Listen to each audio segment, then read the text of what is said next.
বগুড়া আদালতে আমি একটা মামলা করতে গিয়েছিলাম। মামলাটা হলো যে 2018 সালে নির্বাচনে আমার উপর হামলা করে এবং 2023-এ উপনির্বাচনে আমার প্রার্থীটা ছিনারে এবং আমাকে সেখানে মারধর করে।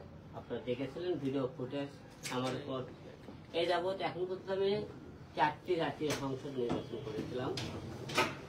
এই 4টে নির্বাচনে আমি শুধু মারি খেয়েছি আর লাঞ্ছিত হয়েছি, জীবনে ভালো কিছু পাইনি। তো এখন ওই করেন মামলা করে আমি আদালত থেকে বের হওয়ার পরে আদালত থেকে আমি নিচে গেটে নামিনি। কার নামে মামলা করতে গেছিলেন? আচ্ছা, মামলা করতে গেছিলাম। আমার আসামি ছিল 1 নম্বর ওবায়দুল কাদের, 2 নম্বর ছিল আপনি হলে যে প্রধান নির্বাচন কমিশনার আব্দুল আউয়াল, এবং তারপরে মনে করেছিল আমার প্রতিদ্বন্দ্বী প্রার্থী রিজাউল করিম তানসেন, রানা সহ মোট 39 জনের নামে আমরা মামলা করেছিলাম। আওয়ামী লীগের লোকজন যারা আমাকে মারধর করেছিল, সেই মামলা করে কেবলই কোর্ট থেকে বের হয়েছি গেটে। এর মধ্যে 8-10 জন ছেলে পেলে ডাইরেক্ট আসে আমাকে মানে কলার ধরে ডাইরেক্ট অ্যাকিট করলো। আপনি দেখছেন আমার মারামারি ফুটেজটা সারা বাংলাদেশের লোক আপনি দেখছেন কি হারে আমাকে মারধর করেছিল আর কি, যে ফুটবলের লাগান ছটাইছে আমারে, যে আপনারা দেখছেন।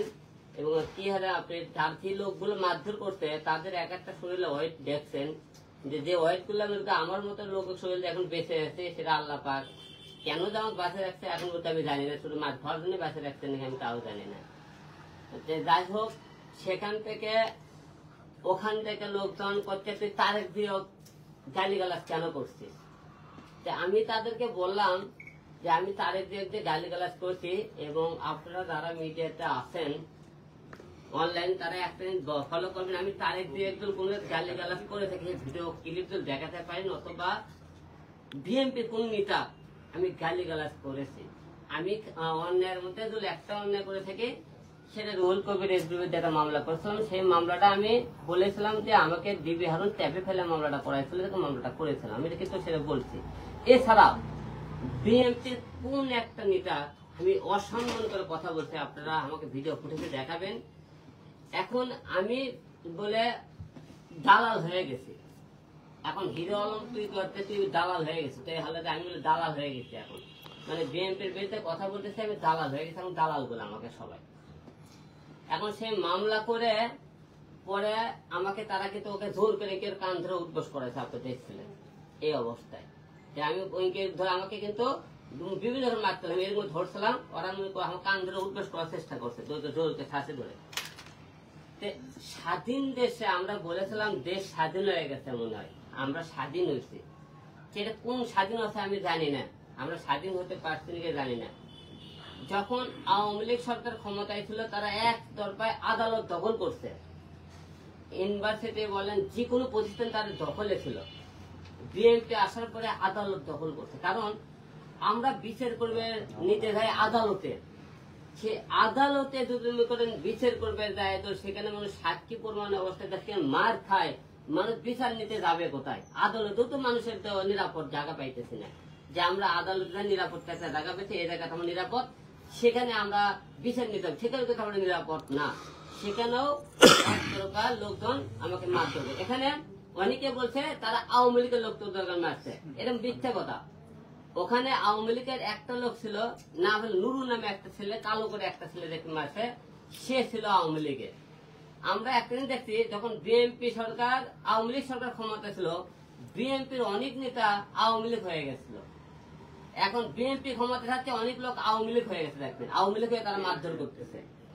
কিন্তু অনেকে বলছে তারা বিএনপির লোক। আমি বিএনপির 1 নম্বর রনি, 2 নম্বর হলো মিজান, জাহাঙ্গীর, সবুজ, এইরকম মোট 8 জন লোক আমাকে ওদের মারধর করছে। এর মধ্যে 7 জন ছিল বিএনপি, এরা কিন্তু বিএনপির না। আমার বাসা কিন্তু বগুড়া, আপনারা সবাই জানেন। বগুড়াতে আমি তাদের নাম খুঁজে খুঁজে বার করছি। বিএনপির লোক এরা করতেছে, বিএনপির লোক না। বিএনপি আরো একটা কথা বলে, হিরো আলম নাকি ইউটিউবের বিজনেস করার জন্য নাটক করেছে। আমাকে যে মারছে, আমার মায়ের খায় কি আমার ইউটিউবের বিজনেস করা লিখবি ভাই? হ্যাঁ, আপনারা বিএনপি লোকরা যে কথাবার্তা বলেন যে এখন একটা দলে কত তারা আমাকে বিএনপির কেউ নাই, আমার কথা বিএনপি দল কেউ নাই হবে। বিএনপির কে একটা কথা বলতে চাই, আর আপনারা সাংবাদিক সম্মেলন এবং বিএনপির আমাদের অফিস থেকে আদালত 10 মিনিট লাগে, আপনি হাঁটে গেলে রিক্সায় গেলে লাগে 5 মিনিট। যারা আমার উপর মারধর করছে তা আপনারা এখন পর্যন্ত তাদেরকে আপনারা কেন প্রমাণ করতেছেন না যে তারা বিএনপির কেউ না? যদি বিএনপির কেউ নাই হবে আপনি প্রমাণ করে দেখালেন না কেন? আপনারা বলেন যে হিরো আলম মিথ্যে বলছে, বিএনপির কারণ হিরো আলম আওয়ামী লীগের দালালি করতেছে, আপনাকে সম্মান দালালি করতেছে, আপনারা প্রমাণ করেন না কেন? কিন্তু তারা কিন্তু প্রমাণ করতে এখনো পারেনি যে তারা বিএনপির লোক কি না। আমি একটা কথা সবাইকে বলতে চাই যে আমি জীবনে হয়তো মনে করেন মানুষের কি করছে আমি জানি না, আমি ভাই রাজনীতি ছেড়ে দেব। আমি আপনাদের দেখতে আসতে কি কারণে আমি রাজনীতি ছেড়ে দেবো একবারে, কারণ আমি কার জন্য রাজনীতি করব? যে রাজনীতি করে জনগণ আমাকে দালাল বলে, জনগণের জন্য আমি মৃত্যু মার খাই। এবং দেখেন একটা জিনিস, আমি ভাই এই রাজনীতির জন্য কি না করছি, আমি নিজের ইউটিউব থেকে কামাই করে আমি এর থেকে একটি একটি টাকা জড়ো করে আমি বন্যার্থ মানুষের পাশে দাঁড়াই।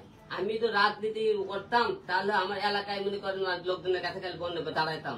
আমি সারা বাংলাদেশের মানুষকে ভালোবাসি, যেখানে অন্যায় হয় সেখানে আমি হিরো আলম যাই।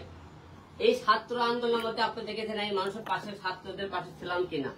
ছিলাম না। তবে আমি আপনাদের কাছে আজকে একটা কথা বলছি ভাই, আমি খুব গরিব ঘরে